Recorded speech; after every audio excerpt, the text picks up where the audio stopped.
Hi everyone. How are we doing today? It's going to be a great one today. While we try and settle in and get our seats ready for ourselves and get tuned in, we'll give our 3 minutes more to allow more people to join. And while we do that, you can make a shout out, post the link on your platform, share it with people. Don't keep it to yourself.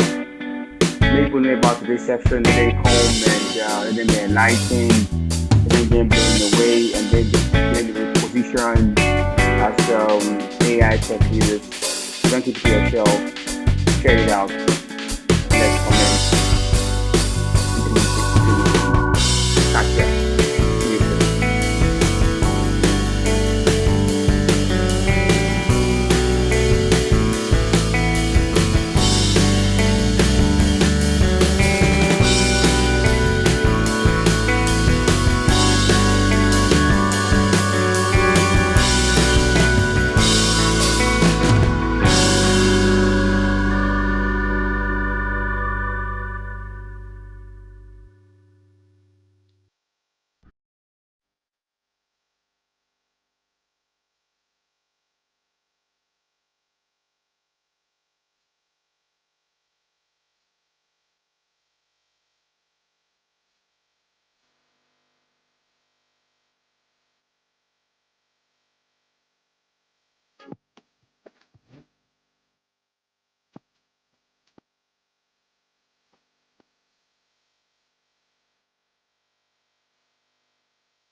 Okay. I don't know if you are settled just like I am. Hope we're good. Hope we are well seated. Hope we're going to enjoy today's section. Hope you've invited a friend to tell the friend, and they are not missing this session. Hope you're not missing it. I guess you're not missing it. That's just me trying to just be funny there right now. So, okay, um, a quick one. I will give you guys some snippets on this section. It's going to be a powerful section. And I told you, you will not actually remain the same because of our guest, Mandy. Series from section one, two, three, four, five, then today, the grand finale, the sixth. So I don't know if you remember the section five, what we talked about. Section five was a very powerful section. Um, we talked about the ethics of AI and the inclusivity of how it has to impact Africa and make us responsible leaders. And it gives us a leverage to know how to produce, create, draft policies that protect us as Africans and use this technology, artificial intelligence, to promote growth, sustainability, good leadership, and bringing innovation in every aspect of our lives as Africans. So the use case it's endless, it's limitless. So FTL Africa, we are trying to bring in something, a unique ecosystem that gives you that insight that you can find uh, only from Africans. You can only find only from Africans. It's an environment that builds, strengthen, reinforce our Pan African mentality, unity to make us one of a kind across the globe. So that's for what we just. That's a quick recap for section five. So today's section, boom, boom, boom, boom, boom, boom. I guess you know today's section is about the rise of transformational leadership, AI, tech, and the rise of transformational leadership. I'm telling you, it's a whole new level.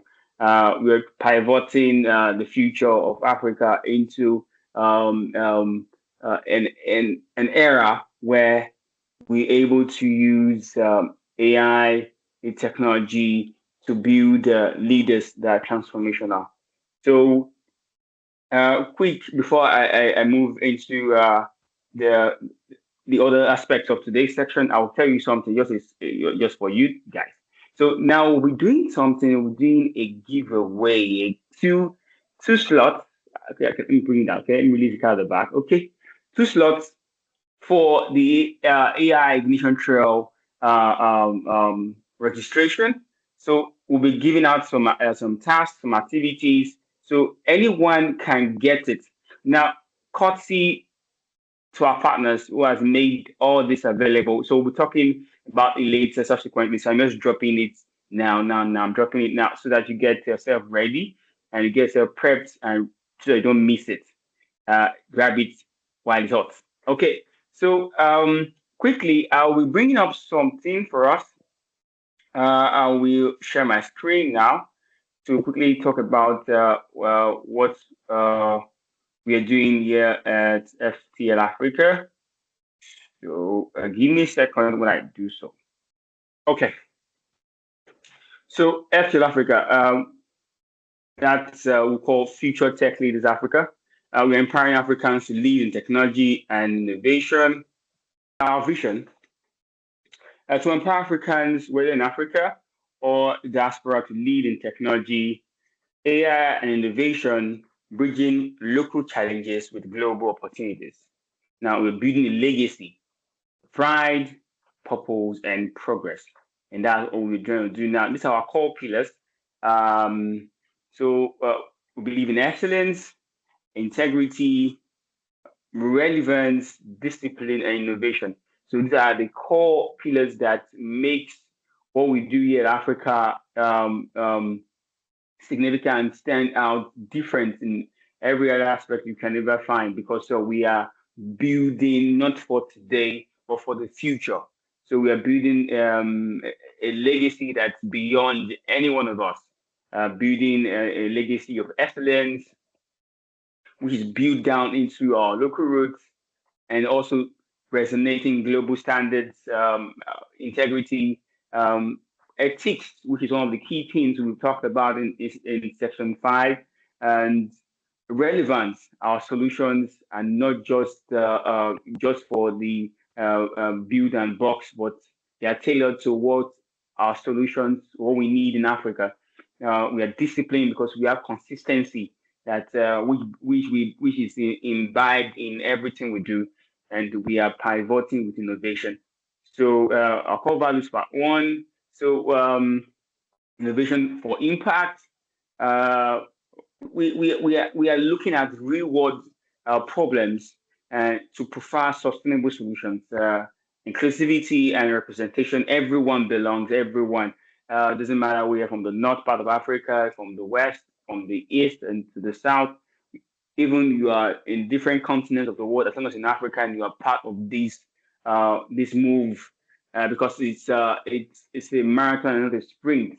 So integrity and ethics, transparency is one of the core things we believe, and collaboration and community. We believe in working together as one because that's the only way we can build great things. Leadership with purpose. We have this together understanding that we can build a type of leadership that actually is not believed to exist. So because why we are building leadership that has purpose, not just for personal gain or for selfish reasons. Excellence in action. Everything we do is packed, is engineered with excellence. And how we work, we have a global local mindset. What do we mean by that? Wherever you are, wherever you're around the world, we have this mindset that we are one. Uh, we think globally and we act locally. So hands-on learning and collaboration. activities that builds us to learn and get ingrained in everything we've been imbibed in us to make us stand out. Ethical leadership development, building leaders of integrity for integrity to stand with integrity. How we work, the part two, continuous feedback and growth, which is very key to us. We believe in continuous feedback because without that, we can't have growth. Milestone celebrations, we celebrate everything, every steps we achieve because that gives us the purpose to continue to move ahead with direction and with speed, accessibility and support. And we believe in help. We believe in working together. We believe in support. That's why we hold our hands to grow. Commitment to global Africans. Um, we are supporting Africans. We are breaking barriers. We are building identity. See, these are very core themes we have we stand for and we are pushing on because with this ingrained in us, with this commitment to Africans. We don't not just support Africans, we also breaking barriers and we are building a strong African identity globally.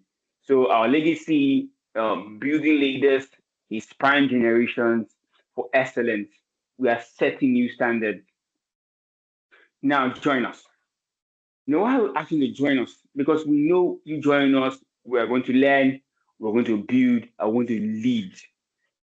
How do we do this?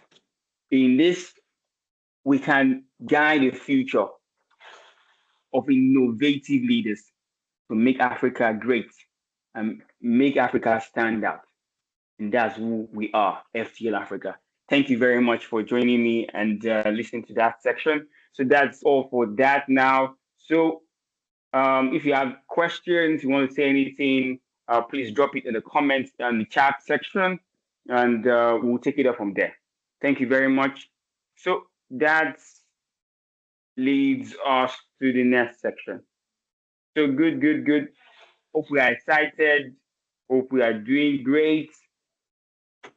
So quickly, it's getting hot now. It's going to get hot now because we're bringing in our guests, our panelists, and we'll be talking so much about them. But I'll start by giving their profile, to talk about who they are, how special they are to us, and what they stand for the African identity.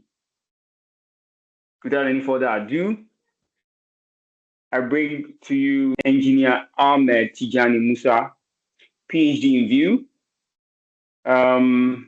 We're honored to bring to the spotlight a visionary leader and trailblazer in the field of robotics and engineering. He's a renowned robotics engineer, currently pursuing his PhD in naval architectural and ocean engineering in Jiangsu University of Science and Technology in China. Professionally, he wears many hats. He's director of Golden 80 Mines International Resources Trading Company in Nanjing, CEO of Offset Energy and Engineering Limited, CEO of 80 Media Global Resources Limited, and CEO of 80 Mines International Limited in Nigeria. Born in Jos and a native of Bida in Niger State, Engineer Musa began his academic journey at the Maritime Academy of Nigeria in Oron, Akwa Ibom State, where he studied maritime transport and business administration. After gaining work experience in Apapa, Lagos, he decided to pivot into engineering, starting afresh at the Northwestern University of Applied Science in Norway, where he studied mechanical engineering, specializing in petroleum technology and marine construction. Driven by an insatiable thirst for knowledge, he proceeded to China to earn another bachelor's degree in mechanical engineering, mechanical design, manufacturing, and automation from Liaoning Petrochemical University, and later a master's degree MNG in robotics and intelligent control engineering from Jiangsu University of Technology, Changzhou in Jiangsu province, China. Today, he stands as a multidimensional global scholar and engineering executive whose story inspires persistency, invention, and excellence. Now, yeah, his leadership positions that he has held. He has been a senior president, National Association of Nigerian Students in Diaspora, NASD, 2025. Emeritus Vice President, NASD, 2023 to 2024. Emeritus Chairman, NASD Committee on Scholarship, Entrepreneurship, Research, and Training, 2023. President, Association of Nigerian Students in China, ANSIC National, 2022. President, International Student Federation, Liaoning, Petrochemical University, China, 2021. Treasurer, Association of Nigerian Students in China, ANSIC National, 2020. And lastly, President, Association of Nigerian Students, Function Chapter, ANSIC Function, 2019. I give you the person of Engineer Ahmed Tijani Musa. It's a pleasure to have you, sir. It's good to have you. Thank you so much for joining us on this section. Soon we're bringing him up, rather. So let me, our next um, guest, the panelist, I give you Mrs. Aigudesi Grace Onoja. We are not to recognize Aigudesi Grace Onoja, a purpose-driven professional, passionately committed to financial empowerment, business development, and creative entrepreneurship. She's a chartered accountant and currently serves as the principal consultant of the accounting department at the Startup Place Limited, where she helps startups and SMEs build solid financial systems. In addition to this, she's a financial wellness coach and co-founder of Personal Finance with Agbodesi, an initiative that empowers individuals and families to steward their resources wisely and work in financial freedom.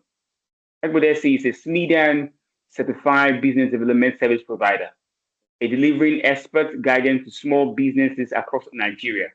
Her creativity also shines brightly as a co-creator and style visionary behind Purple Mark Designs, a children's fashion brand that celebrates African culture through Ankara-inspired styles. She's also an honeypreneur, managing the Delicious Honey brand, a venture that promotes healthy living through natural, locally sourced honey. Beyond her professional endeavors, Agudesi is deeply grounded in values of integrity, service, and purpose. Through her various initiatives, she remains committed to inspiring transformation, spiritual, financial, and professionally, especially among emerging leaders. She resides in Lagos State, Nigeria, and she is a devoted wife and proud mother of two beautiful daughters. Ladies and gentlemen, I give to you Mrs. Agudesi Grace Onoja. Please, can I get a reaction? Can I get claps? Can I see it? And on, can I see it? Let me see everybody. Let's see your claps. Let's welcome them. Let's see your claps. Let's see your claps. Let's welcome them. Let's welcome them. I can't see it. I can't see it. We will not continue if I don't see it. Let me see your love. Let me see your claps. Let me see everything. Let me see it. Let me see it. Let me see it. Okay, okay, okay, okay. I would like to bring in first engineer Musa to just say one or two things, then we start.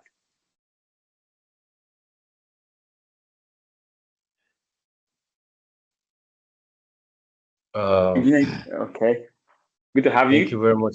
Thank you very much, Solomon. It's an honor to be in the midst of great minds here to share one or two ideas together and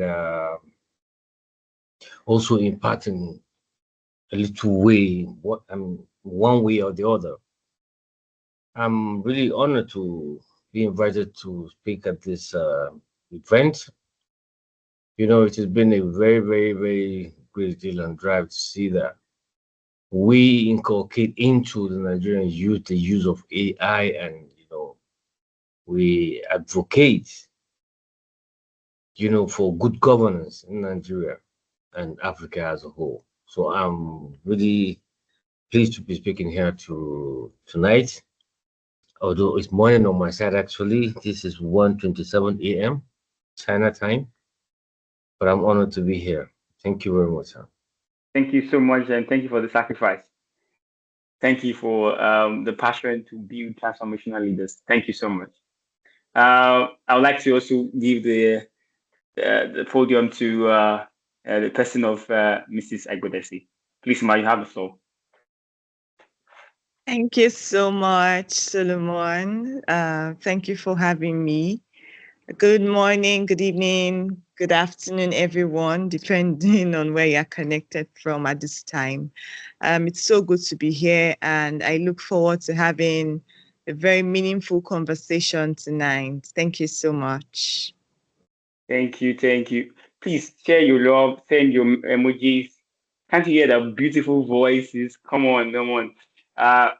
Good morning, good afternoon, good evening. Yeah, I take it from her. Wherever I know people, persons are joining from the US, from Europe, and as we just heard, engineer Musa is joining from China. So send your love, send your emojis. Just let it keep coming. As we move into the section now. So now we'll be starting with section one, and in section one we'll be talking about AI and emerging technology in Africa. So what are we? Just a background for proceed. Africa is in a pivotal time and season where we are actually cut off from the other parts of the world. I know engineer who is also in robotics and artificial intelligence understands he lives in China and sees the way technology is being used to really facilitate a lot of things, agriculture, healthcare, logistics, transportation. He's seen everything and he's also part of it also over there. So Africa is actually in, I'll say, in the limbo because we don't even know actually what's happening today because the western part of the world or the other part of the world are moving at a hyperloop, and Africa, we are still at a place where we still think we are still doing well. Let me use that word, but actually we are nowhere to be called that well actually. So we're looking at how can AI and emerging technology help Africa? How can we bring it to Africa? So I'll start with Engineer Musa. Um, I would like to start with this question, Engineer. So I would like to ask, what is the single most powerful way AI can transform Africa in the next 10 years? What do you think? Or what's the single most powerful way AI can transform Africa in the next 10 years? All right, thank you very much, Mr. Solomon. Actually, in my opinion, I feel the most powerful way I can really transform Africa in the next 10 years is by revolutionizing agriculture through precision farming and AI-driven solutions. You know, there's so many things that AI could do to help our farmers back home. And why do I talk about agriculture? Because if you check it out, in Africa, agriculture employs over 60% of African workforce and contributes significantly to the GDP. But if you check it out, that's the sector that suffers a lot because it remains underproductive due to poor infrastructure, limited access to data-driven farming techniques, and so many other things. But if AI is being introduced, there's so many ways that can be developed. And I bet you we have a very fertile and very rich soils in Africa, a very good ground for agriculture, because that is where in the world where you can actually have organic foods, not all this processed food that we have all over the Western world, and but in Africa we can actually grow organic food, and then if we inculcate these AIs into agriculture, I bet you Africa is really, really, really, really good. Take where it belongs in the hierarchy of the world where it produces organic food that can feed actually many parts of the world. You know, and like I talked about precision farming. That I'm there. There's some robots like a drone. Actually, when we talk about robots, a lot of people tend to see the robot, that one that's built like in the humanoid as robot. No, but in robotics, there are different kinds of robots. We even drones are called robots. There are robots that do clean in the house, like those ones that sweep or clean vacuum cleaners. They're also called robots. So you see, in farming, if you have these power drones, with sensors that can monitor soil health, moisture levels, and crop conditions, enabling farmers to optimize water, fertilizer, and pesticide use. They could actually know that, okay, at this particular time, this is what we should use, this is where we can, this place is actually good for this, or there are certain pests that are going to manifest in a place like this, so we shouldn't uh, grow our crops around there. You understand? And secondly, also they did predictive analysis. Machine learning can forecast weather patterns, disease outbreaks, and market prices. Helping the farmers make informed decisions while they're carrying out their uh, activities. It could help by giving access to financial services. You know, and also the supply chain optimization. AI can reduce post-harvest losses, which account for 30% of food waste in Africa, by improving storage and logistics. So the use of AI could really, really, really, really impact and help the agricultural system in Africa.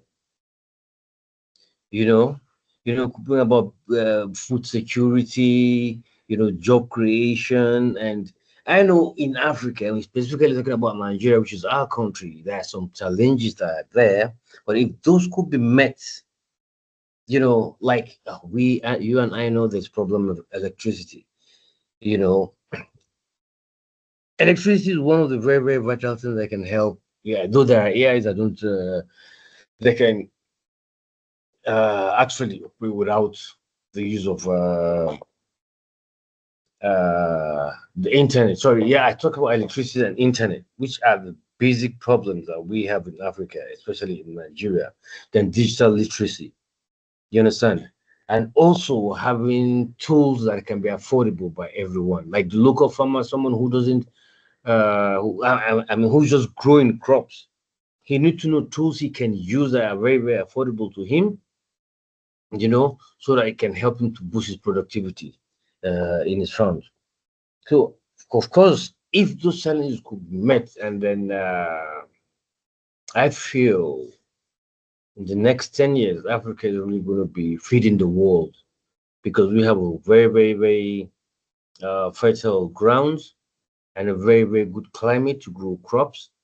If we just add, okay, this AI into that agricultural sector, it's going to be a huge boost, and it's going to help Africa so much. Thank you very much. I'll stop with Thank that. you so much. Thank you so much. That's powerful. Please react. Let me see your reactions. Let me see your claps. That was very powerful. That was very, very powerful. And it's just given, I think, when we're working on a policy document, you have to join us, work on that, because the truth is this: you gave us the blueprint that China has used and India is also using right now. Agriculture was one of their pivotal, and boom, everything changed. So thank you so much. Thank you so much. Thank you so much, engineer. Now the next question, Mr. Ekbodisi, I would like to ask, what practical steps should African nations take to ensure AI doesn't widen the inequality gap, but instead empowers grassroots communities? Thank you so much for that question. Please, can you confirm that you can hear me? Yes, I can hear you clearly. All right, awesome. Thank you, Engineer Tijani. That was such a powerful and insightful response to that question. All right, so to ensure that AI bridges the gap instead of actually widening it, I would say that we need to be more intentional about digital literacy. And what do I mean? I mean, by this, I mean that we need to educate those in the grassroots and not just focus on the techies and those who are already literate, because we need to have an inclusiveness of even those even in the grassroots, because there's this thing we see when you talk about digital tools, when you talk about AI, you find that some persons seem to switch off. I was in a training about 2 weeks ago, and while wrapping up, we had to introduce these women in business, so petty traders and small business owners, to AI tools that they can use to enhance their businesses. And at that point, you could see that a lot of them were just like, the expression they had was, "Oh, this is not for me. This is not for me." But we had to come down to their level and explain to them. And we had to take a practical. So, almost everybody's on WhatsApp now. So everybody just go to Meta, and we made them go to Meta and then type there and there during the session what is trending in my industry. So for those in the fashion industry, those in catering, those in the makeup industry, and they were amazed at the responses that they got, knowing that within the confines of the room, they could get information of what is trending in their industry to be able to make good business decisions in terms of marketing, finance, and so many things. So I would say digital literacy for all, not just for the techies and everyone who is already literate. I think we need to push that. We need to train women, traders, even farmers, just like Engineer Tijani pointed out, artisans, on basic digital tools that they can use to enhance their business, showing them how AI can actually help them plan their business, track expenses. Of course, I will not have this conversation without talking about finance.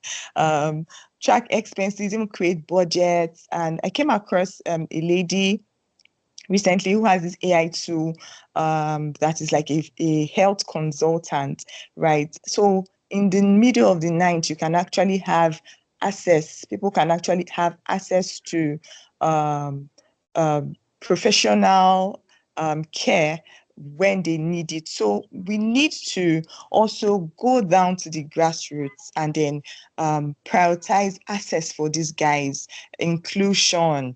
And then another thing that can be done to bridge the gap is to actually have AI. I know that there are some AI tools that can communicate in the local languages of certain cultures, right? It's like AI that can actually speak Pidgin English, Yoruba, Hausa, and very many more languages, so that it's not just English for those who do not speak or who are not so fluent in English language. So that can be done, and also having access to internet service. Yes, affordable internet service, because we know that I don't know why we tend to just write off people in the villa and in other local areas, but we can actually focus on educating these guys on the importance of AI and what these different tools can do to them, support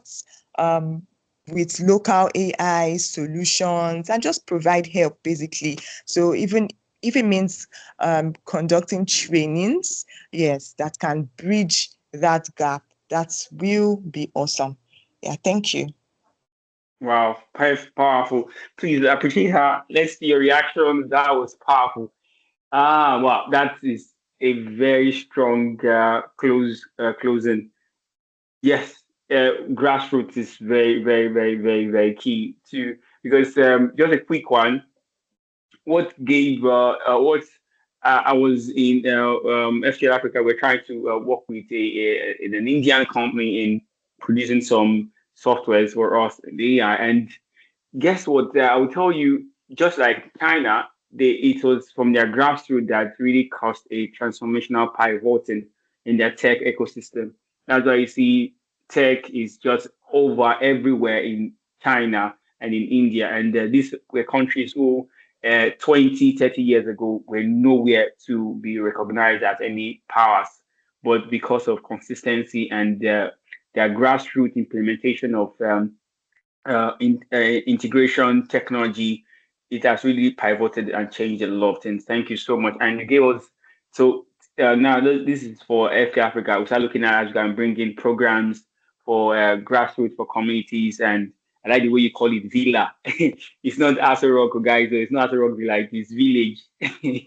So that so we start looking at how we could reach out to farmers because actually they need this technology, and this is also part of what also FT Africa is building and training ethical AI individuals to build technologies, to build softwares, programs, platforms that can provide and enable these applications to the grassroots. Actually, I'll tell you, Mrs. Egbo mentioned something. Building power platforms, AI platforms that can communicate in local language. Actually, there's none. Actually, as I said in the previous sections, we said nobody can build it for us.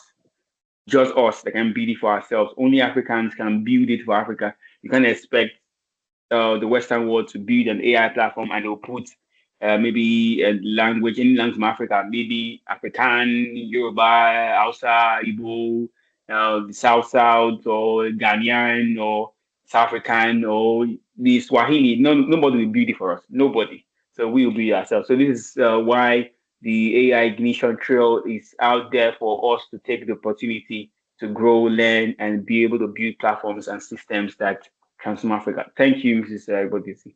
Thank you so much. So now, session two, we're talking about leadership, governance, and responsibility. Um, good. So this is very, very, very important. So I would like to start with engineer. Engineer, I would like to start with you. You have been in the politics for a while, and you know how things are done. You know how shoulders are rubbed. So I would like to ask you a question. What values do you believe African leaders must embrace to ethically navigate the intersection of AI, politics, and people? Now, there's one fear we talked about in AI ethics and responsible leaders was the fact that the power of AI it's so enormous that it can really blur the lines between good and evil. That you don't know what is good or what is evil any longer. So where a false news or a false story can be rephrased or repainted or changed to something positive and depicting something as evil for good. So how do you think? What values do you believe African leaders must embrace to ethically navigate the intersection of AI, politics, and people? All right. Thank you very much for that question. You know, I strongly believe to ethically navigate the intersection of AI, politics, and people, African leaders must champion a value system rooted in Afrocentric ethics, inclusive progress and radical accountability. Among which, okay, let me give you an example of this. There's this Ubuntu as a tech governance principle.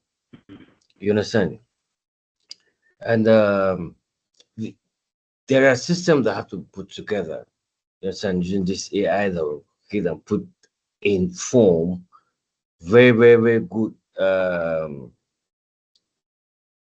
aspects that the leaders can actually handle the governance. You understand? I give you this example again. I say, I am because we are. What does that mean? That means inclusiveness. You understand? Inclusiveness. Every leader has to be a very, very good servant first.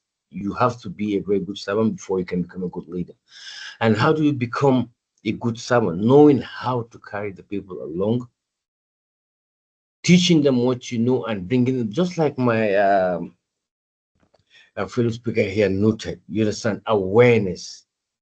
Everyone has to need to create awareness to the grassroots level so that everyone will be aware, and then everyone can put hands on deck, because say two heads are better than four heads are better than two, right? So, given like the example of that Ubuntu as state governance principle, then inclusive sovereignty, you understand that data as a shared resource, and that AI training data from African users benefit African solutions. Just for example, Nigerian did this NIDA act on local data storage. You know, that's something that can be very, very is good resource for the governance. Do you understand? They also resist digital colonization. You know, regulate foreign AI firms to partner with localized models like this in South Africa, this popular law. You understand? There are AIs that you don't have to just accept, because there are AIs that are actually harmful. So be aware, be learned in that field so you can actually question some AIs. Because there are some AIs that just there to get your data, they can take your data and they use them for other purposes. But knowing the what your data is being used for, and then do AI to actually uh, use freely is very, very important. You understand? The intergenerational justice. You understand? To protect the future generation, avoid AI decisions that mortgage long-term sustainability. You understand? Like approving facial recognitions without privacy safeguards. Like most times on our phones, we use iPhones. They just use a face this face scan to just get access to your phone or to some apps that are on the phone. You understand? That also should be taken, be very, very we should also be very careful about it, because, like I said, some of this will just get your information and then it'll be used for other harmful uh, activities. So the government must check and regulate that up to the radical transparency. You understand? Open algorithms require public audit of AI use in governance. You understand, like the one using Tanzania's open data portal for agricultural AI. You know, then explainable AI. Ban black box systems in critical areas like social welfare or policing. Learn from Ghana's best testing of loan algorithms. You understand? Frugal innovation, built for skill, not elitism. Yes, and prioritize low bandwidth, offline capable AI like this OSHA. Let's go OSHA Didi's crisis mapping tools. You know, reparative tech, the use of AI to address historical gaps, just like the one in South Africa's AI land restriction analysis. Encourages humility. You understand? I mean, what we don't know. Create agile sandboxes to test AI risks. You understand? Most time people just think like, I assume there are people that feel they know. But then that is why artificial intelligence now, even if you feel you know something, you can ask artificial intelligence and you can get a confirmation or reassurance on whatever knowledge you already have or you think you know.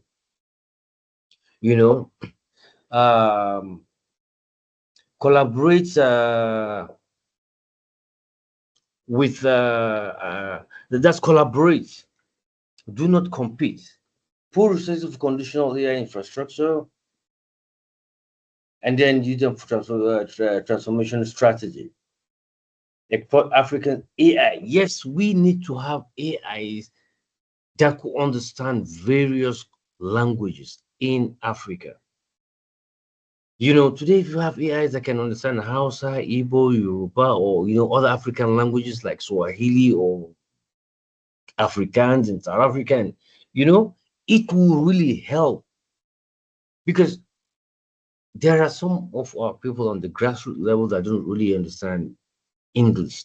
so deep. But if an AI can actually understand their own word, it's going to be really, really, really helpful, and it's going to be actually to go a long way in helping uh, the society to grow.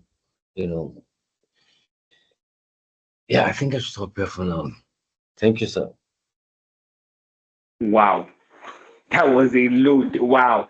Can we just let's let me see your reaction, guys. That was coming to a knife fight with a bazooka or an F-16 jet.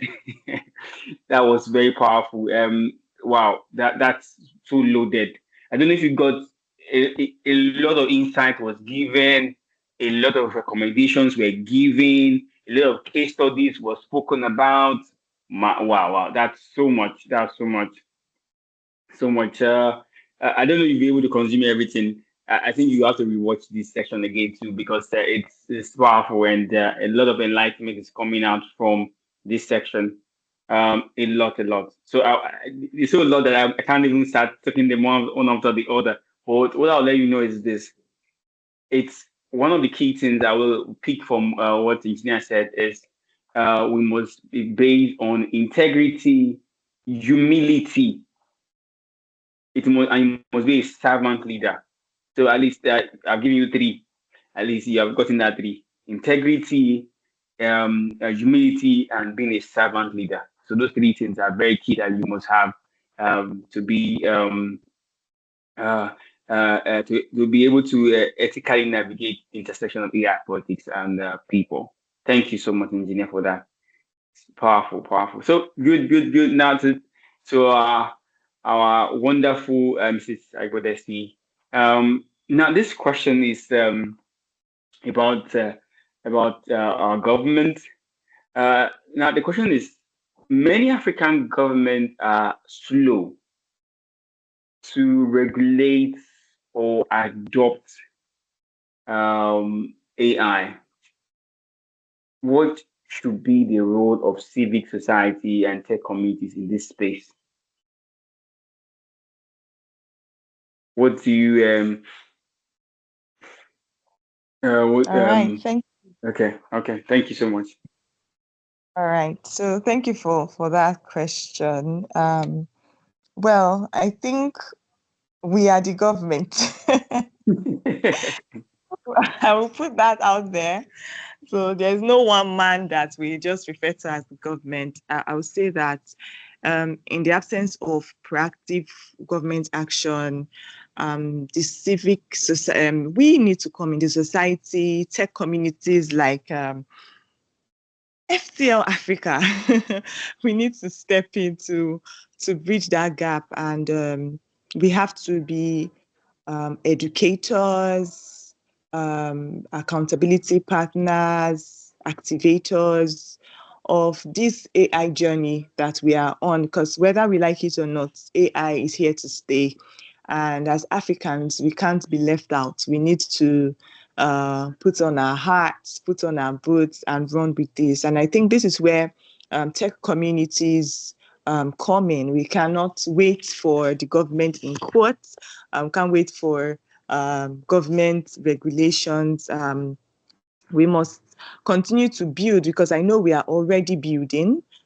Just last week, I was on a panel for women in tech, and it's amazing. It's amazing what people are doing in the health sector with AI, in the education sector. I mean, we've gotten to a point in some areas where, because of the AI creations and tools that we have now, women do not need to worry about having access to antenatal care during pregnancy because there are tools and programs that have been deployed to take care of things like that. So a lot is going on in the tech community. I mean, whether it's for health diagnosis, agriculture, financial inclusion, even language translation. Yeah, we need more of these African made. Just like you rightly pointed out, we no one will do it for us. I mean, is it the white man that is going to come and do our translations for us? Of course not. So we need to get to work, right? The society, the tech communities, we can help to scale these innovations by bridging them to the grassroots communities, like we pointed out earlier, creating awareness, training, educating everyone about the use of these tools, and not waiting for government in quotes. We can stand as educators of the masses. I mean, I could see how the women's eyes lit when they knew that, oh, they can actually get advice from their phones on their business and how they can enhance their business and even market their business, right, with the right prompts. So we need to start to create awareness. We need to start to create tools. We need to start to educate. We can have town halls. We can have tools. We can even use real life stories and experiences of people who have used AI and gotten success, grown their business from a particular point to another. This can help to motivate people to embrace the use of AI in their different spheres of lives. And also, I think we need to also include advocate for inclusive policies, especially among the grassroots. And one thing I see is, while building these tools, we need to include or rather involve those in the grassroots, because I mean, if you are creating a solution for someone, you need to know what exactly their problems are to be able to create the right solutions for them. So inclusion, even at the creation stage, making them co-creators of these tools, it's something that we can do. We shouldn't leave anyone behind on this journey, because we need to move together. We need to build solutions, even among the community. So these are some ways I think that tech communities like FTL Africa can actually step in instead of waiting for government to be proactive. Tech communities, we should lead with innovation, right? With innovation and, of course, inclusion as well. Thank you. Thank you so much. Thank you so much, Mr. Gudesi. Please let me see your claps. Let me see your reaction. That was a powerful one. Now, and what I would like to drop for us. She said something very key. Um, in product design, you don't design a product or a software without the stakeholder being the primary case study or the primary consign. So that's where the grassroots are. They are the primary stakeholders. You are building a platform, you are building something, and they are not involved. So it won't work. So thank you so much, Mr. Agwadesi. They are the primary, whatever we build, there must be inclusivity, and we must make sure that everyone is part of it, most especially the users, which are the grassroots, and which you not just, I'll pick your last word, not just stick with the tech bodies and make it available to everyone so that they'll be part of this transformational change. Thank you so much. That is the end of section 2. Now, before why I would like to take us to a segment called the Spotlight segment, and before I do that, I would like us to get our questions ready. So we'll be taking out three questions just to ask from this first section 1 and 2 for the to the panelists. Ask them 2 questions, then I will proceed to the next section. So before then, I'll talk about the spotlight segment, which is our giveaway. So it's the AI for change activity. Listen, guys, listen. So win a free admission to the AI Ignition Trail Nova One. Now, no commitment fee. Now, how are we able to achieve this? This is because of our sponsors and partners. I would like to announce to us again and again that FTL Africa is here to stay, and it was about telling us about the volunteers. Please and please, we need volunteers to join in this powerful movement in this powerful trail. We cannot do it alone. We have listened to our speakers today again and again, and they have been using the word we. It means that there is no one that can achieve anything in isolation. So this is a call for volunteers to join in on the big thing that FTL Africa is up to. We have listened to our culture and what we stand for, and we'll be needing people to join in this trail. People as a team of lecturers, as a team of volunteers that will stand at the back end, and also many other positions that are readily available for us to fill in so that everyone can hear about this move. Now that will bring me to a big event that is coming up. We have the AI Vanguard Quest coming on. Well, Mr. Solomon will be joining us soon. He would talk more about it. But this is a call that everyone here and many more that we are going to be inviting to join us in this show. It's about learning AI skills.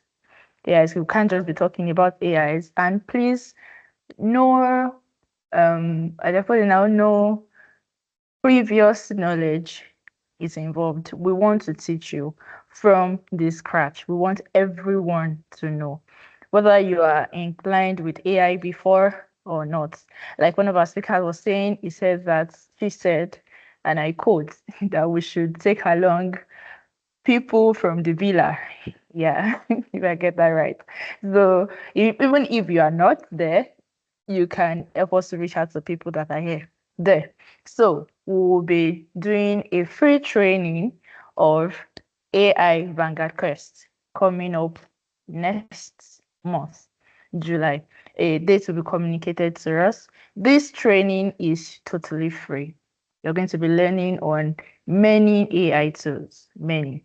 So it's going to be totally free, but a commitment fee of 5,000 naira is involved just for you to get the materials for the training and also certification. We are teaching you for free. This package, you can't get it anywhere else. Trust me.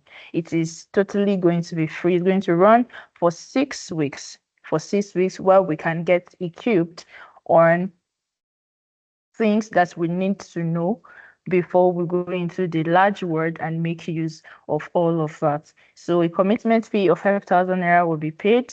And for our friends and partners in diaspora, it is a commitment fee of $10. Please, $10. Please, the training is free. I will reiterate that again. AI Vanguard Quest is free, but a commitment fee for your certification and the materials you're going to be needing through the training is going to be available for 5,000 naira or $10 as the case may be, wherever you are. So that's been said. Thank you. Thank All you. right, you're welcome. Thank you so much. All right, so I will be in the chat box. Any question that we have for our guests, please type it in on the chat box, or better still, you can raise your hand. The anchor will call you when it is time. Thank you very much. Thank you. Thank you so much. Thank you so much. That's our lead tech community assistant. She's the one that is managing the training. So please appreciate her. We're not win a free admission into the AI Ignition Trail, number one. Now, why are we able to do this? Due to our committed, purposeful partners who have deemed it fit to impact one African at a time across the globe. So currently we have like two slots, and we know there more will be coming in from. They'll be sponsoring more persons, more people to join the training, which is starting in July. And as you rightly heard, our lead tech assistant, she said something support rather. She said the AI Vanguard Quest which is the tier 1 training we're doing now. It's free, totally free. You're not paying anything. It's just the commitment fee, which is for your certificates and your materials. And this we are able to achieve due to the benevolence of our sponsors and partners. And today we'll be giving out 2 slots for the AI Ignition Trail Nova 1. Now, I will tell you how you get it. Now, our panelists will be the one to judge the 2 winners. The 2 winners, they'll be the ones to judge it. So now, how will they judge it? Now, I'll tell you, this is the question, the activity. Listen. Now, participants will respond in the chat to the following task. Listen, this will happen. You start dropping it, but we'll call at the end of the section 3 and 4. Our panelists will help us to pick out the 2 winners. Now, look at the question. In your words, in few words, describe a powerful way AI can solve a problem in your community or industry in the next 5 years, and what role you want to play in that future. I'll say it again. I'll copy it and paste on the chat box. Now, be careful. We will know if it was generated or if it was unique, human, if it's humanized. So we'll know. So bring it up from your head, express yourself and how you want to impact Africa using AI. So the question is this again, in few words, describe a powerful way AI can solve a problem in your community or industry in the next 3 years, and what role you want to play in that future. Now, this response must be dropped. You can start dropping it now. By the end of section 4, we'll stop taking any entries. Judges will select the 2 most compelling entries, and winners will be announced just immediately after. Section 1, we talk about AI and emerging technology in Africa. Section 2, we talk about leadership, governance, and responsibility. So you can bring your questions from those 2 parts and drop it while it is compiled, and we'll proceed without no question for now. So in the absence of no question, we'll proceed to section 3. In section 3, we'll be talking about cultural identity and inclusion. This is very key. This is ingrained as the key aspect of us Africans, and we can't do away from our identity. We are Africans. We are unique, and that's why we stand out wherever we go across the globe, because of how we carry ourselves, how we believe in our culture, and also how we believe in inclusion. I was talking in an event, and I said I was talking to a tech expert, a CEO in Kenya, and I was saying one thing I've come to understand is this: the colonial masters, they shared us, used boundaries, borders to share us into 52 plus countries and those islands across Africa. But actually, we won. We won, and that's why we're actually very unique in our own way. Now, the question I want to ask now, the first question I would like to ask is to engineer, how can we ensure African culture, languages, and realities are not erased or underrepresented in global AI systems? I know we've talked about it passively. I want to talk about it now more in depth. How can we ensure African culture, languages, and realities are not erased or underrepresented in global AI systems? You have the floor, sir. Yeah, thank you very much. Thank you very much for that question, Suman. I really want to appreciate you and the whole team, FTL Nigeria, for this advocacy that you are doing. We have been talking about creating awareness about this AI to the grassroots, and that is the way we can help us, our community and our society. And you have already taken the initiative to start by bringing us here together to sharing ideas and also training other uh, community of Nigerians, on how to actually go about the use of this AI, so this information could keep going further and further till it reaches the grassroots. So please, I want to indulge everyone here. Let us do whatever we can do to support this movement by FTL Africa. Because as Africans, we need to do our best to give back to Africa, because there's no one that's going to help make Africa better than we Africans. Every other country around the world that you see developing today. Today, I'm in China, and if you know the history of Chinese people, I think, well, a lot of people see how they flourish today, but nobody knows their history. Let me give a brief, just this an insight into the history. Chinese people have a history of about 5,000 years. And out of 5,000 years, these people struggled for 4,900 years. So whatever you see China enjoying today, they work for it. And it's just like in a time span of like 100 years. So please, I want to bring I want to indulge everyone to put hands on deck, and let's see how we can support this movement that FTL Africa is doing. All right, sorry, back to the question. Like you said, to actually see and safeguard the African culture, languages, and realities in global AI system, we need deliberate uh, systemic actions. You understand? Combine the grassroots activism, policy, and homegrown innovations. Now, let's talk about building an AI with African data sovereignty. You understand? That's localized data set. Train AI on African languages, accents, and context. Like my fellow speaker here talked about pidgin. You understand? Pidgin language and all other languages. I mean, many other languages that we have in Africa or in Nigeria. Let's train an AI to recognize those languages who can be easily used by the locals. You understand?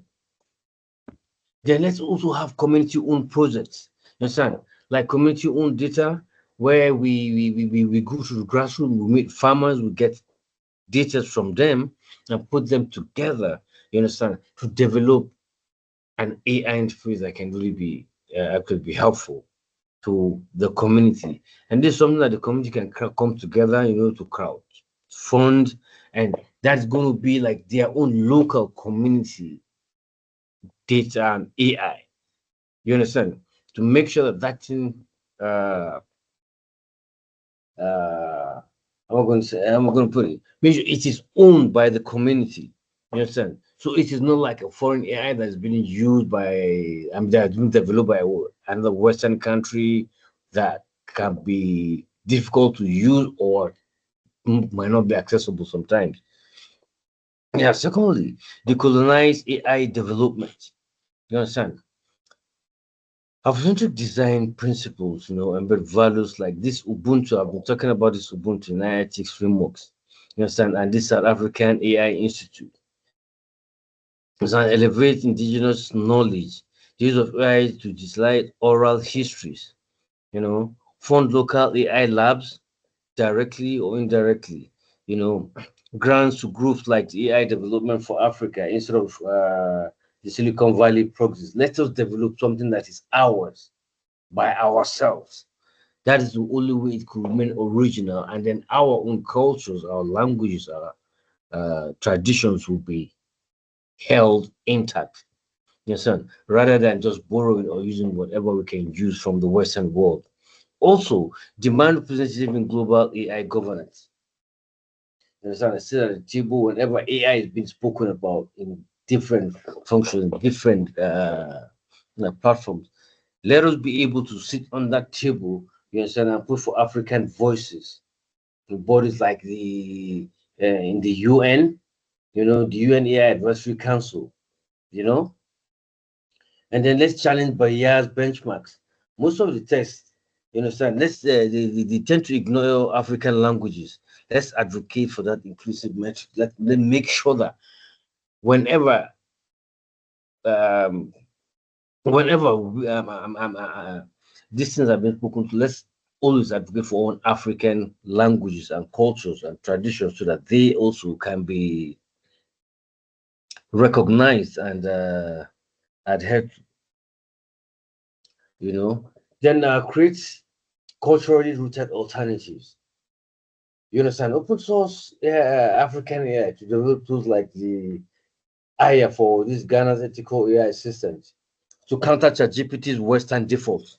You know, okay, let me just say this as a story. There's this, it's more like a movie, but it's AI generated. You understand? And this is purely African. It's called, this is Zambian kind of movie called Super 4 or something. If you see, this is more like an animation, but it's AI. This is a movie that can be, that was created to actually enlighten the community about some things that are happening. Advocacy, youth advocacy. Those things could also. These are ways that we can use to enlighten or teach the grassroots people about the usage of AI.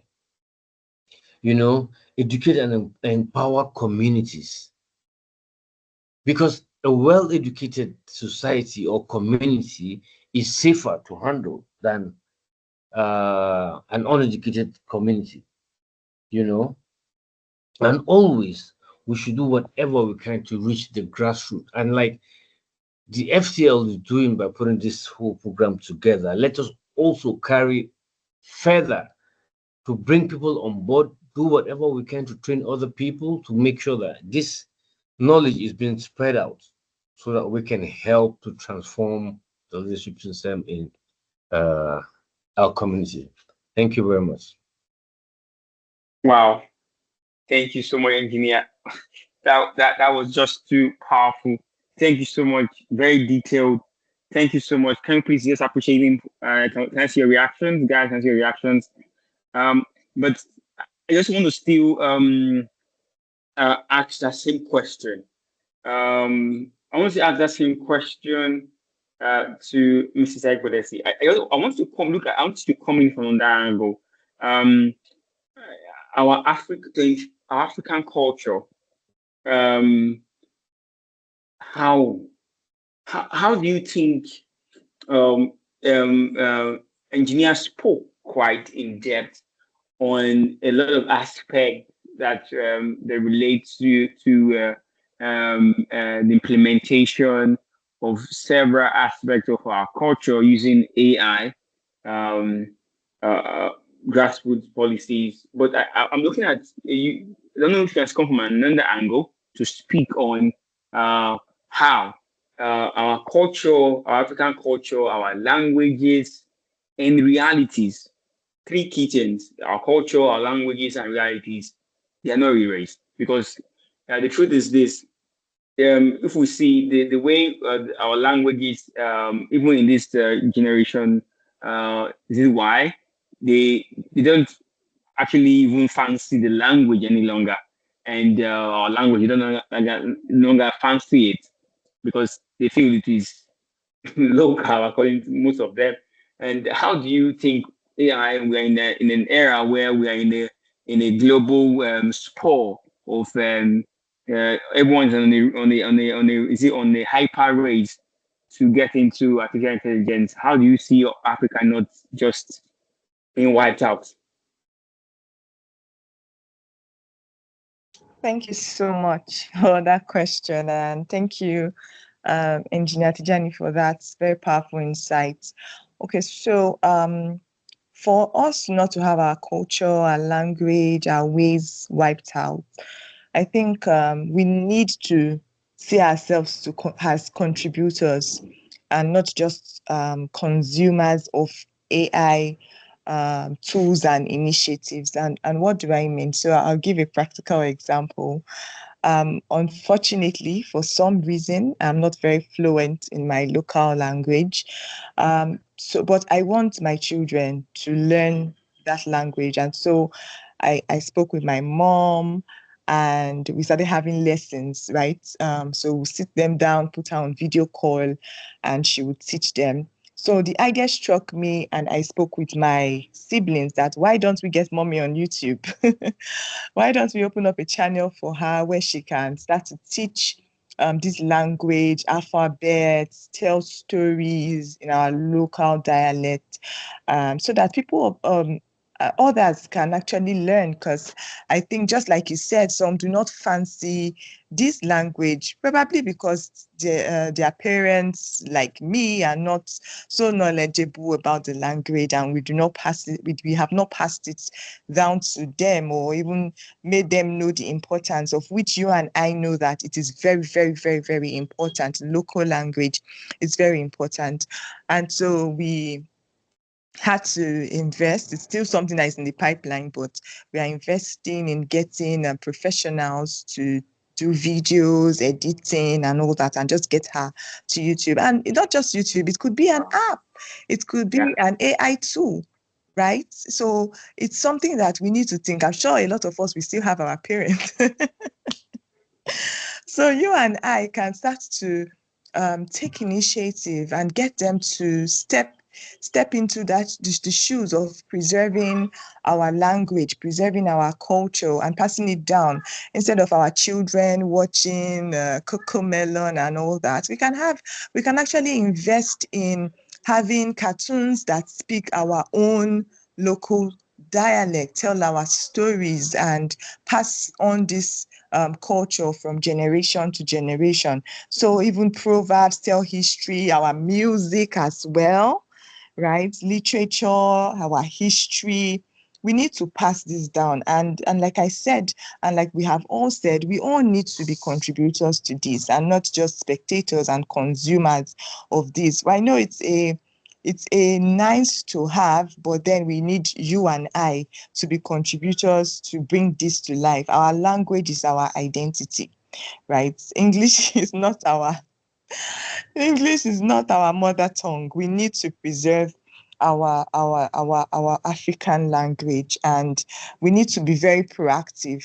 To be honest, we need to be proactive. We need to take steps to make this happen. So I see this as if we need to invest heavily, come together, okay, this particular language, what do we do? Get partner with an organization like FTL Africa, bring our ideas and say, okay, this is what we can do. We can actually get, if you are knowledgeable about this knowledge, or get your parents, I'm sure that some of them are just at home. They will be so glad to jump at it. Like my mom, she was so happy to jump at this offer that this proposal, right?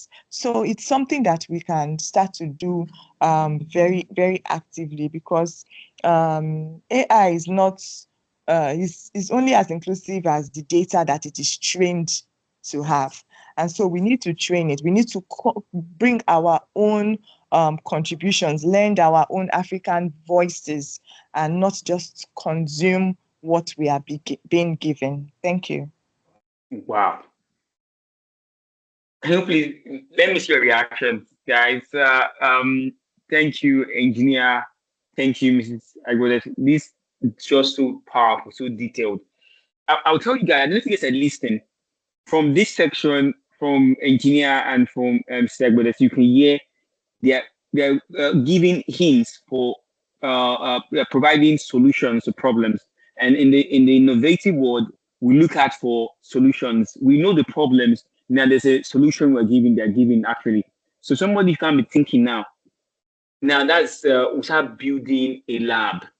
Now this is a very big solution. Now the first solution we talked about was on building platforms for stakeholders, which are the grassroots, to for farmers.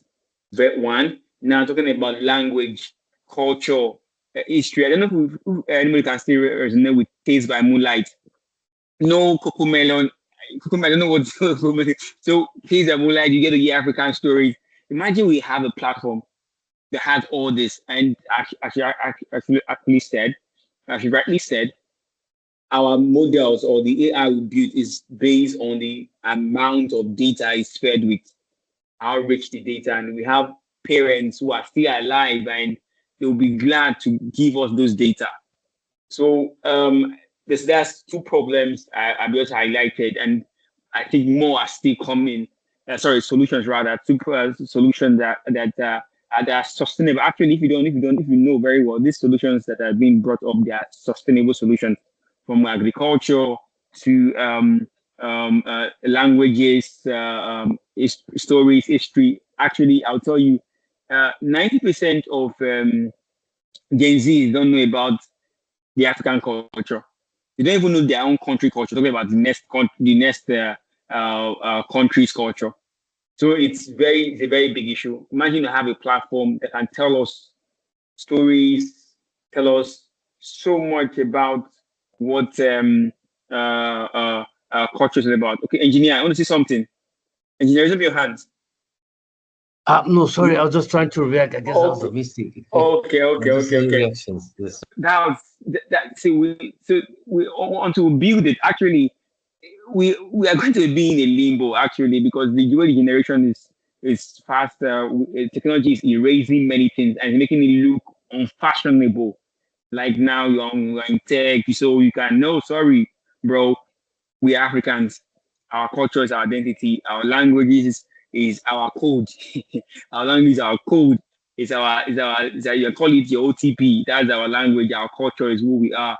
Our realities is that we like swallow, we eat soups, we don't do macaronis and all of that. We are Africans. We eat edible, natural food, just like engineer said. We don't eat all those processed stuff, canned foods. So all these things will really help us. So I know someone should be thinking now, participants to be thinking of an app, of a platform, of a power platform on AI you can build. And also one of the key things is that FT Africa is building a lab, as I said earlier on, where we have people come together as contributors, just like as Larry said by Mrs. Agbodesi, contributors come will build models that can provide this sustainable solution, because actually one, they are expensive, not just expensive to even host them, to build them, they're quite expensive. And that is why for us to do what we're doing in Africa, it's not because we have the resources, it's because of our partners. Because quite, I'll tell you, tech, AI, leadership, anything you talk about, these three core aspects, if you go to get anywhere else, it's quite expensive. You can't even pay for it, because even AI courses are off the roof. Because those you take as free courses, they don't give you that hands-on inclusivity, practical use cases. But when you do a more practical use case, you're going to see how those things you learn come to life. So it's actually a lot we are doing. So that's why I want to plug into what we're doing in FTL Africa and be a part of it. So the next question I will really ask, then I will also ask the engineer just in a few words. But because why I'm asking this question is because you have built systems, you have built robots, you have made designs, and I want to ask you this question. What will it mean for Africa to not just consume AI, but lead in AI design, ethics, and impact? What will it take to get us there? You've done quite a lot. You've done built robots and all of that. What do you think to that would take us to get? What do you think will take us to get there? What do you think? Yeah, thank you. Thank you very much. Like I mentioned earlier, yes, and like also my fellow speaker here mentioned, we shouldn't just be consumers, but we should be creators. Do you understand? We need to develop systems that work for us by ourselves, that work for us in a way that we want. Now building AIs that will understand our languages, our traditions, and gives us solutions to problems that are in line with our ethics and cultures. You understand? The first thing we need to do is to create this awareness. Let the knowledge be there. Let people spread the knowledge. Once the knowledge being spread out, then people now stepping into learning how to actually develop these AIs. You understand? Because now we see a robot. There are robots that can actually understand whatever language you set for it. Because it's all about control. You understand? Intelligent control. And that intelligent control, you program it, you create it by yourself. After building your robot, all you need to do is put on some sensors here and there on the robot, and then you give it a command through the control pad or whatever control this thing you're using for it. You understand? And there's something called machine learning.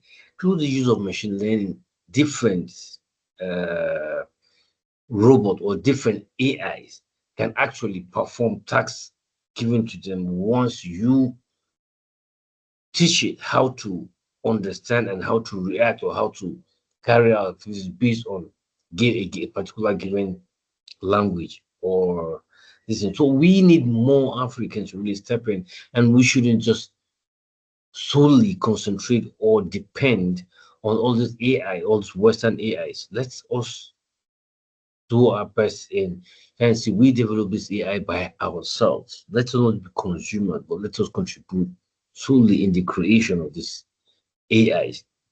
There's so many ways we can do that. There are so many ways we can do that.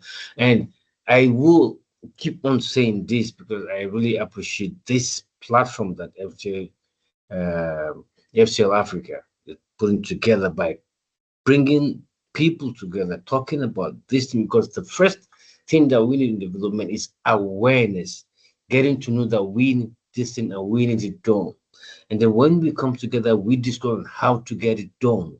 You understand? That collective effort will bring it to reality. You understand? There is a level this thing where we can bring it to the government in Nigeria, like, okay, we have this idea like this, we have this idea, we believe this thing can work like this, like this, like this. And instead of these people spending so many millions in other ways that are not very fruitful to the country, if we have a good leader, a youth that's who could step into that leadership position, and I think he's going to spend more or better uh, finance in seeing that all this AIs have been put in place. You understand? Let our uh, push for our government to actually finance projects that will bring our own locally made AIs and that could be used to enhance the living the standard of our people back home. Because if we inculcate these things, put it into agriculture, not just agriculture, there are so many other places that AIs can be actually used in diagnosis. Like this mama, this in Namibia. She has this. It's kind of like a vest that actually tests the body for pneumonia. Just a vest that you put it on and you just diagnose you for and see the level. I mean, for pneumonia, you can imagine that we can actually do that in Nigeria. A lot of people, we have tech savvy guys in Nigeria. Some of us are here, and I believe we can bring more people on board, and we can do this. It's achievable. It's doable if only we can put all hands on deck. And I believe we are going to do that because FTL Africa has brought us here, and then yes, we're going to all 100 in it. And we're going to make sure it's a reality in the nearest future. Thank you, sir. Wow. Thank you so much, engineer. Thank you for that. Thank you. We appreciate you so much. Um, it's awareness, and thank you for those words. That's one of the key things. You picked the vision and you just said that the goal was to make an awareness. Just like how Sagbele said that many persons are still uh, not I embrace the useful case or the use cases of artificial intelligence. So FTL Africa is actually bringing it to the doorstep of everyone. We're trying to make noise, not just to make noise with purpose and also with impact. So that's what we're trying to do. Make sure everyone gets to understand that yes, this we can do. yes, this we can implement. Yes, this we can use to create a future of purpose, of innovation, and of safe environment where integrity and leadership stand out. Thank you so much. Thanks so much, engineer. Thank you so much. So, guys, I guess your answers are really dropping in on this on the chat box, and that you can check our platforms. If you've not joined, check the chat box now. We'll move to section 4. Check your chat box. You will see our platforms. They're all there, from our Facebook to our Instagram, our X, which is formerly called Twitter, to our LinkedIn. Follow us, make some noise, join. You can just get our hashtag FTL Africa Section 6, and at FTL Africa, hashtag FTL Africa Section 6. FTL at hashtag FTL Africa, and FTL Africa Leadership, FTL Africa AI, and just go there, type while you're enjoying this section, just make some noise, just type the impact this session is making for you.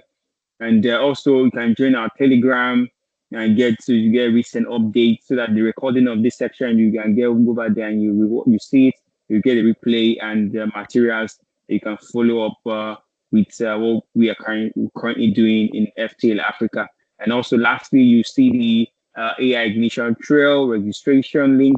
You can register for the AI Ignition Trail Nova 1 starting in July. So I guess your questions are coming in, because I know the panelists are also looking at it. I think I've seen one. Let it come in, so that the best take the prize. That brings us to section 4. Section 4, personal vision and practical wisdom. This is the creme de la. This is where it's going to hit the bottom pot. So now, I would like to start with Mrs. Agbodesi. I would like you to envisage, or just see yourself, if you were to write a letter to your 16-year-old self today, what will you say about using AI to lead change in Africa? What will you say to the upcoming generation, to Generation Y, they are coming? How can they use AI to lead sustainable change in Africa? Oh, that's such a powerful. That's such a very thoughtful question. Okay, my 16-year-old self. First of all, let me remember where I was when I was 16. Wow. Okay, I was obviously not married, so I'll use my maiden name. Dear Agbodesi Grace Igekume. I would say to myself, do not be afraid of technology. Be open to learning. You do not have to be a professional to make use of AI and to make an impact with AI. I would say be very, very open to learning, ask questions, be willing to learn as well, be willing to acquire knowledge on how you can use AI tools to impact your world. Be curious, learn, open your mind to learning, seek solutions to problems, and learn on how you can use AI tools to solve the problems that you have identified in your world. Use it to bridge the gap, use it to make an impact, use it to impact lives, to influence your world positively. It can make your work easier, faster, and of course better, save you a lot of time. So open your mind to learning, seek answers, do not be afraid, seek change, look for ways to do things better with AI. And then when you have learned, of course, educate others and also lend your voice to this movement, contribute your quota to the use of AI to have a better Africa.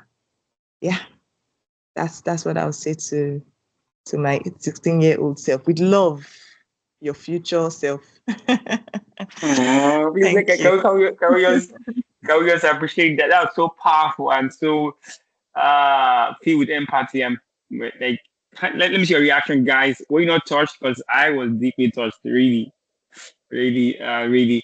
I know if everyone of you had that same read that letter at your 16-year-old, you guys, a lot of things you guys have done great things. A lot of us have done so much. That was very, very, very impactful. Very, very impactful. Very, very.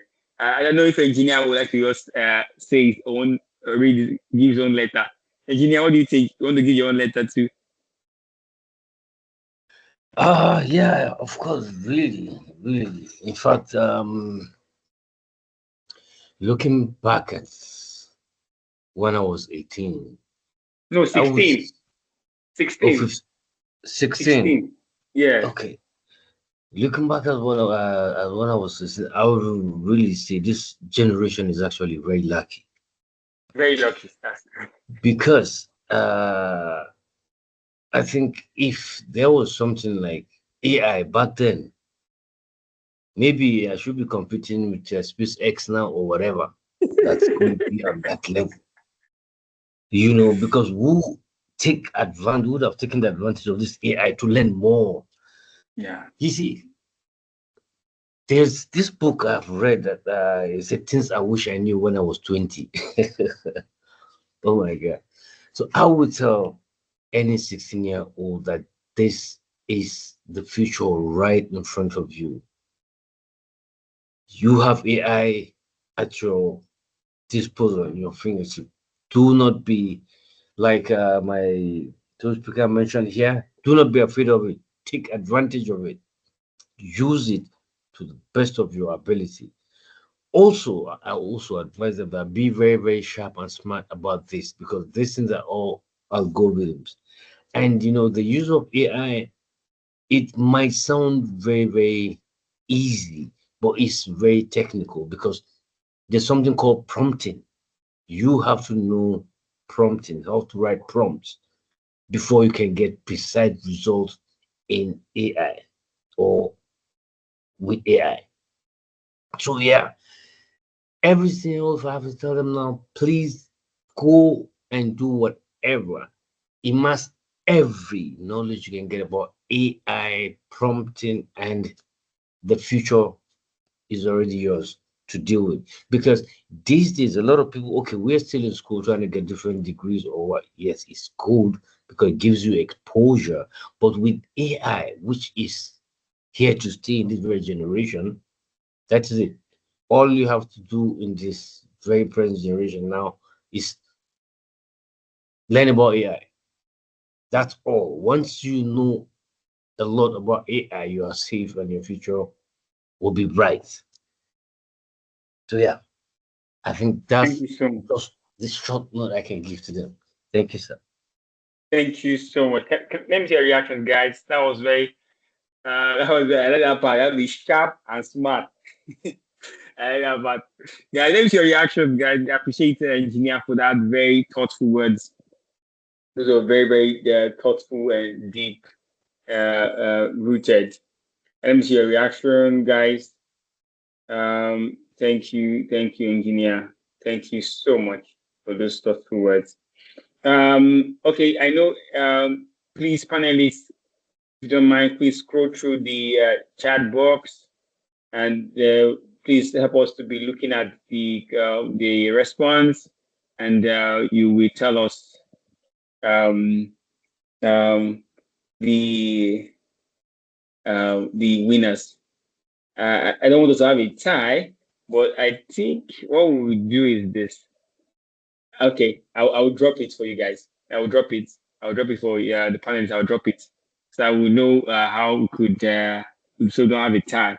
Now, I think our concluding will be rounding up anytime now.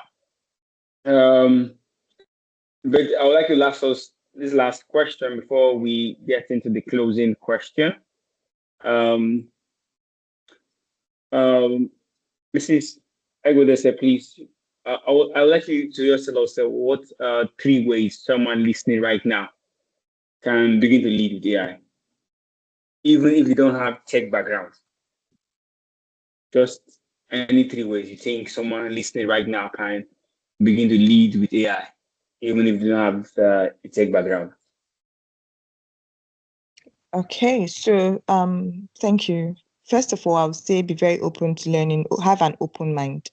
Do not think that you have to be an expert or know it all to use AI for impact. Have a very open mind, be very curious to learning, ask questions. Ask questions, and by ask questions, you may not necessarily be asking anyone. You may also use resources that you can find online. Learn. There are so many resources that that are available for you. So have an open mind first of all. Be curious, be open to learning, keep learning, be dedicated to learning. So you may want to dedicate a number of minutes or hours in a day to strictly learning about AI and just acquiring knowledge, and then practice. Use it for your work, use it for research, use it for anything.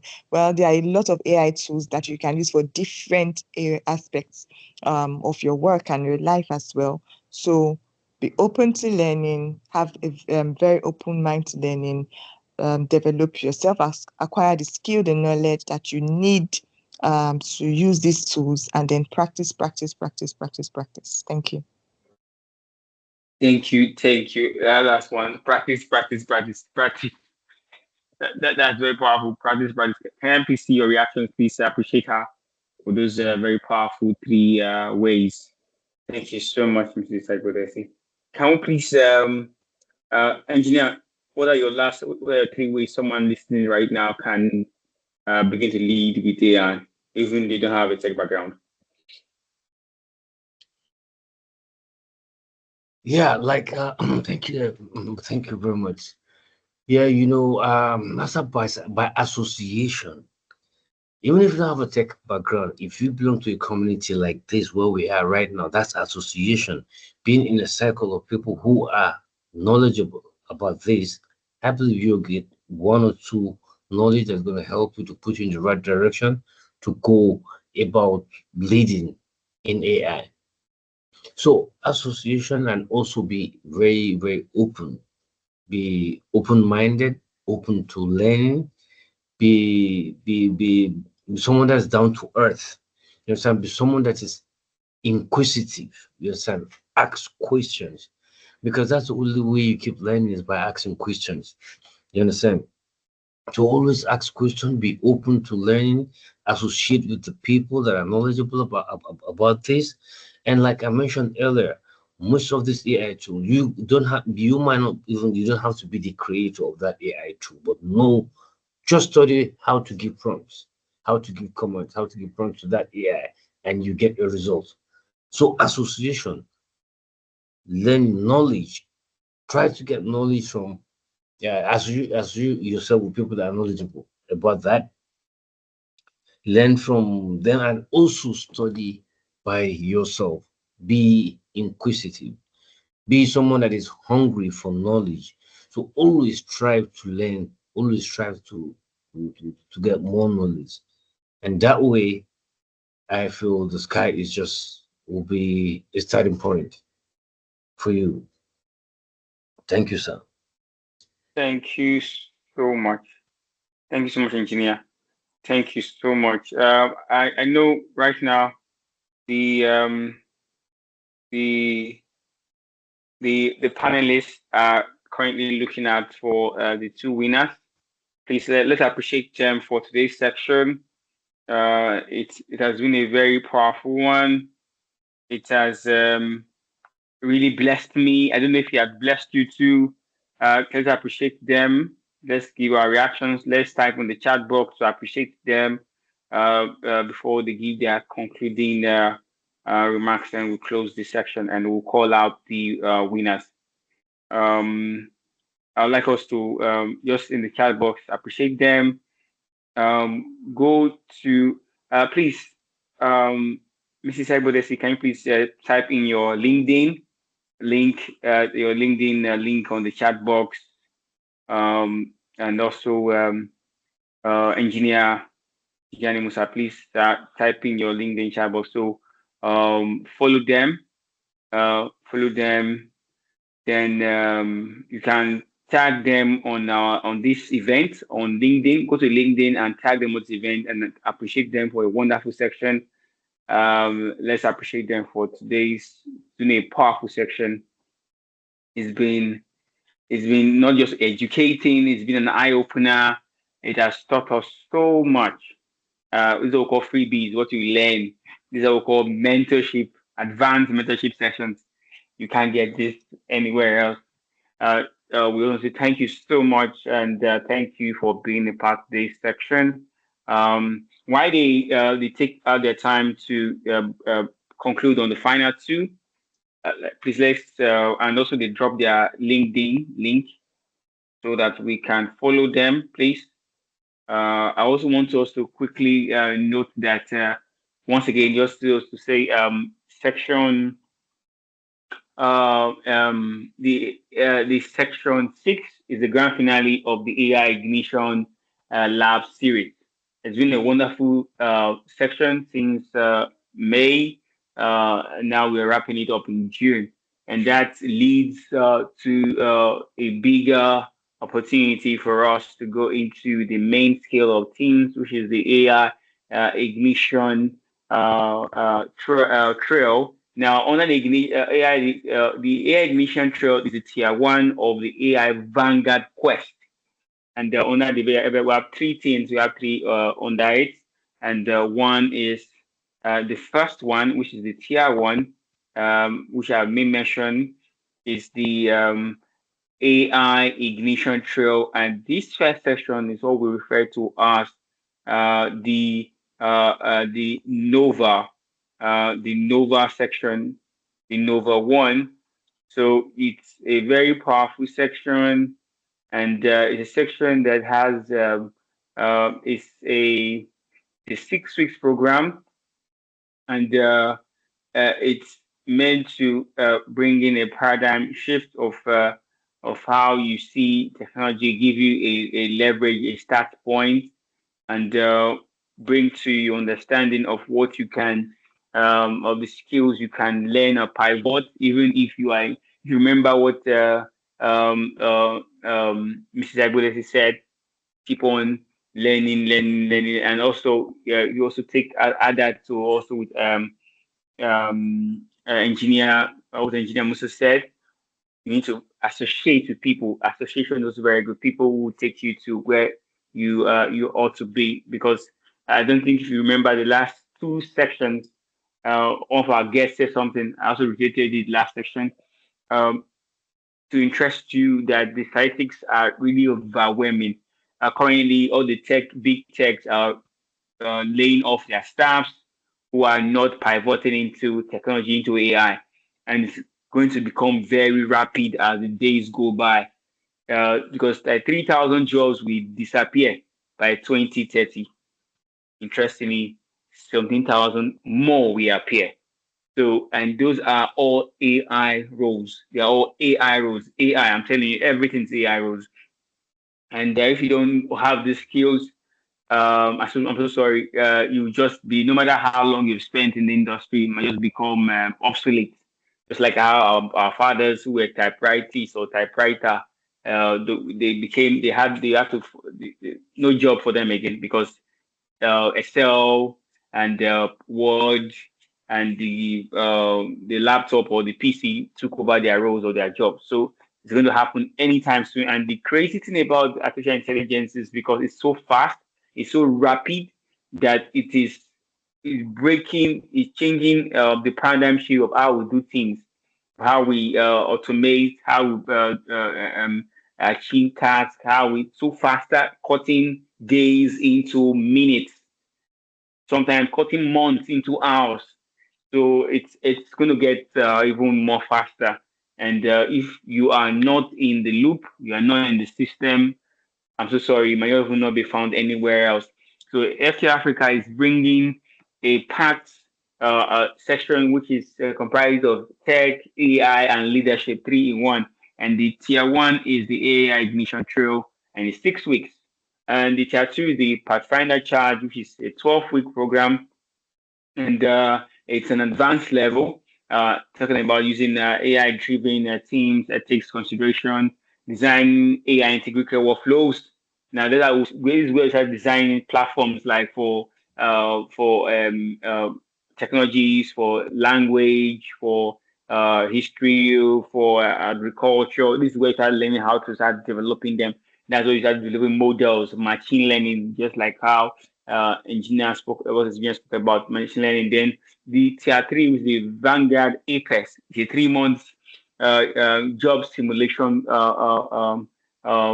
training. Is more about how you're building, scaling systems. This is where we have starting founders, CEOs who start building systems and become entrepreneurs. That's what we're having people like Mr. Igbodesti to start mentoring and helping them to grow, to scale, and all of that. So this is where talking about AI implementation, policy development, ecosystem building is actually a shaping pivotal stage of the AI Vanguard Quest leadership pathway to AI. So this is it. So don't miss out.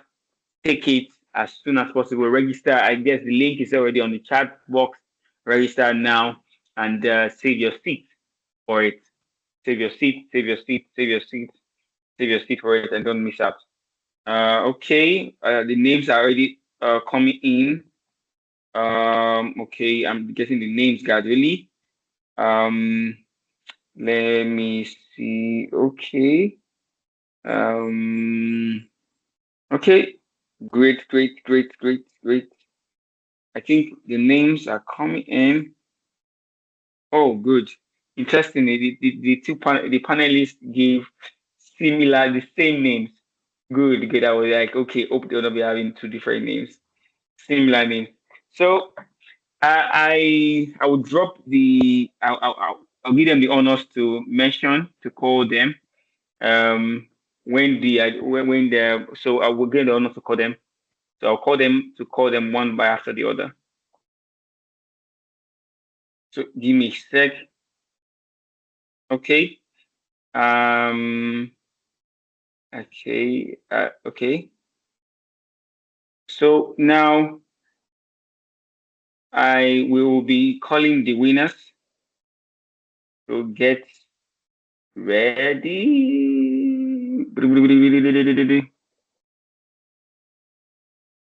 Okay. Oh, great. So um, I would like to call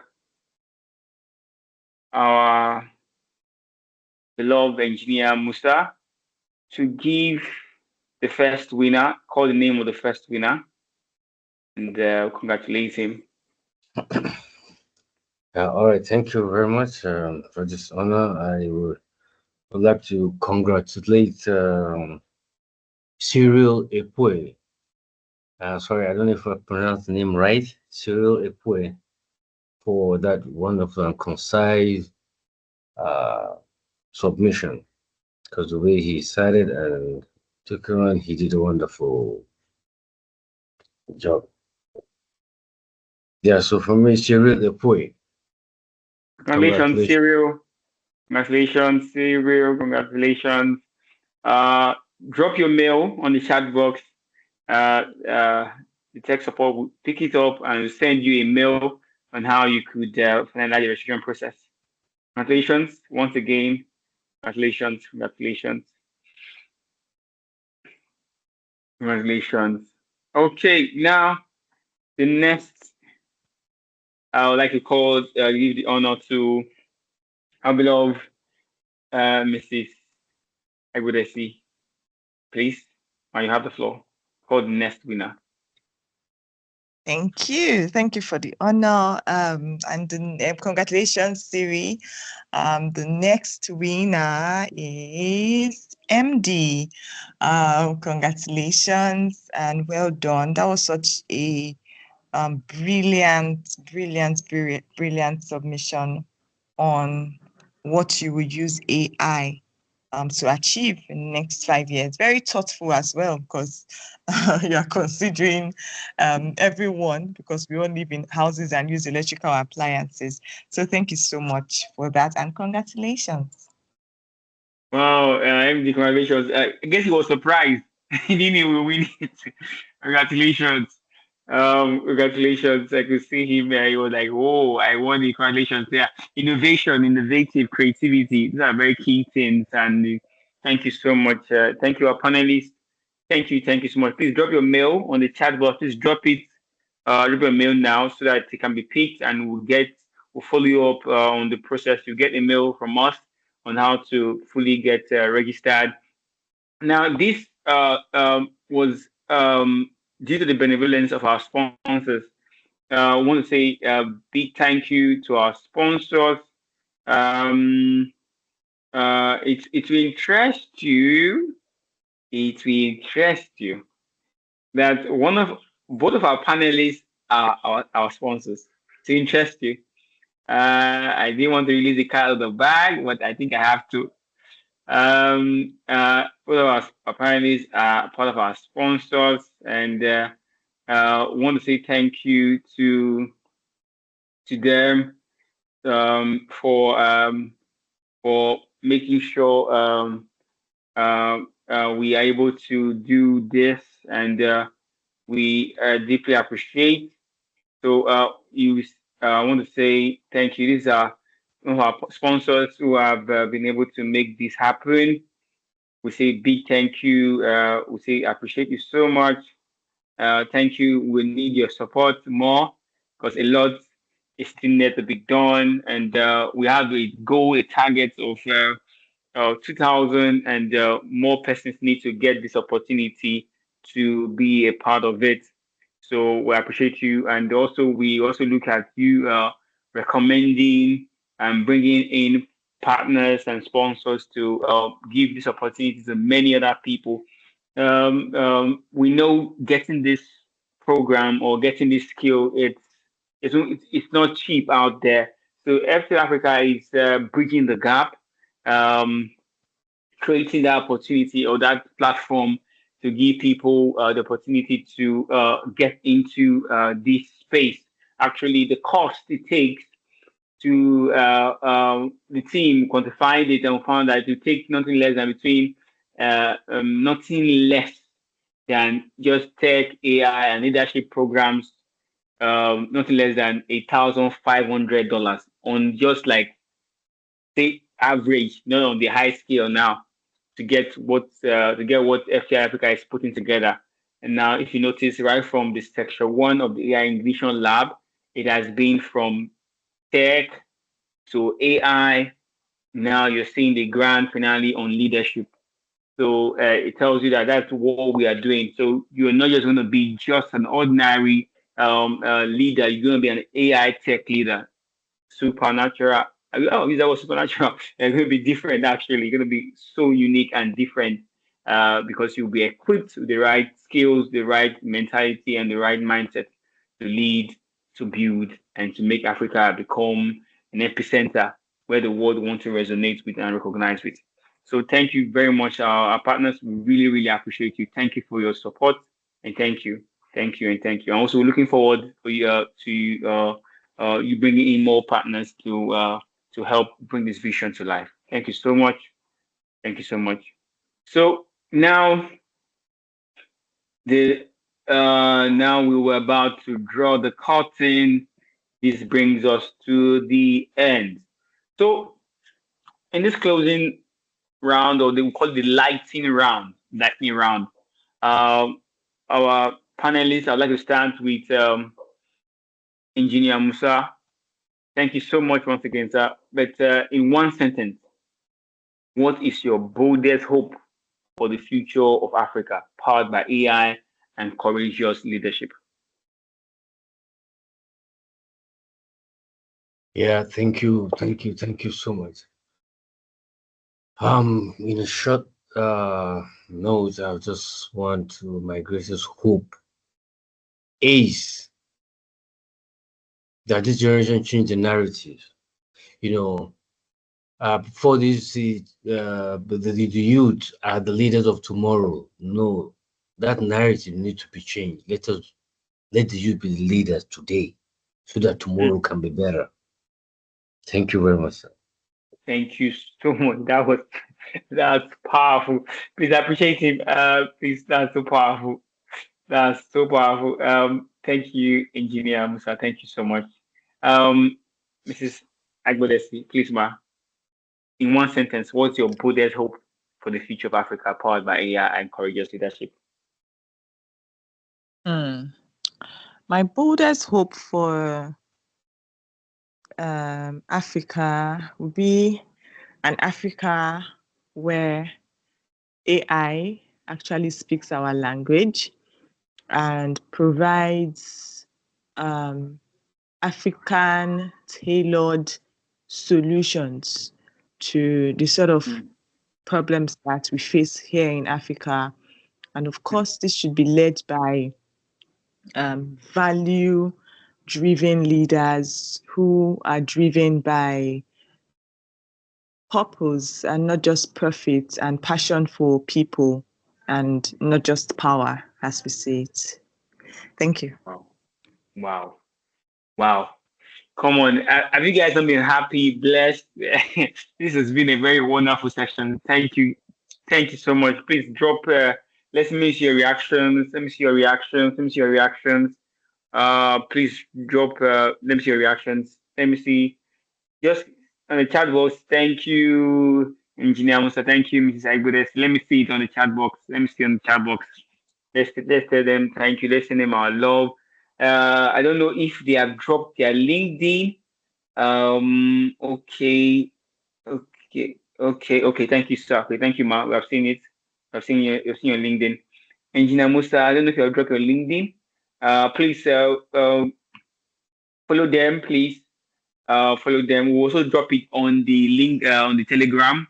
Also share it on our social media platforms. Follow them and tag them and appreciate them for a wonderful section today. Today has been beautiful. Today has been wonderful.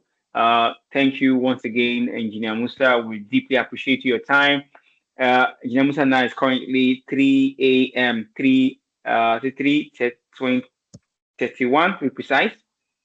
3:13 rather. 3:13 to be precise now. A.m. It's on. Yeah, 3:13 a.m. now on Friday. So thank you so much. Thank you so much for joining us on this session. For those who join us from the United States, from Europe, thank you. I appreciate you for your time, for staying till the end. Thank you so much, Mrs. Agbodesi. Thank you for creating this time out of your busy schedule. These two people, to get them, it's so difficult. They are quite very, very, very, very busy. I really appreciate you, both of you. Thank you so much, Engineer Musa. Thank you, Mrs. Agbodesi, for making time out to impact, transform, and give hope to an Africa that we'll all be glad to be part of. Once again, on behalf of FTL Africa, we deeply appreciate you all for being part of this section. The AI Ignition Lab series ends today. And from July, we'll be starting the AI Ignition Trail, which is the tier 1 of the AI Vanguard Quest. Be a part of Nova 1, which is the first program on the AI Ignition Trail. Don't miss it. Become bright, become the shining star or the shining light for Africa, become the starting point of making impact and transforming a better Africa. We deeply appreciate you for being part of the section. See you at the top. See you in AI Ignition Trail to make change and to make impact in Africa. Thank you all, and bye.